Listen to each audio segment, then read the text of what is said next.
আজ ছিল আমাদের ফ্যামিলিতে একটা ছোট্টখাট্ট অনুষ্ঠান।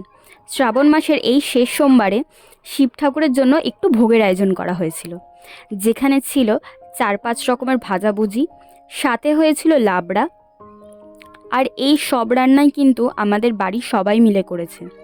আর এই যে দেখো, এখানে খিচুড়ি বসিয়ে দেওয়া হয়েছে। একদিকে রান্না হচ্ছে, আর একদিকে আমরা বাড়ির সবাই বসে গল্প করছিলাম। আমার তো বেশ ভালোই লাগে আমার ফ্যামিলি সবার সাথে সময় কাটাতে। তো কিছুক্ষণ পরে অলমোস্ট খিচুড়িটা রেডি হয়ে এসেছিল। রান্না কমপ্লিট হয়ে যাবার পর ঠাকুরকে আগে ভোগ দেওয়া হলো। এরপর আমরা সবাই মিলে খেতে বসলাম। আমার মামি দিদিরা সবাইকে পরিবেশন করে দিচ্ছিল। রান্না কিন্তু দারুণ হয়েছিল। খিচুড়ির সাথে লাবড়াটা খুবই ভালো লাগছিল খেতে। এরপর আলুর দম দিয়ে খিচুড়িটা একটু টেস্ট করে দেখলাম।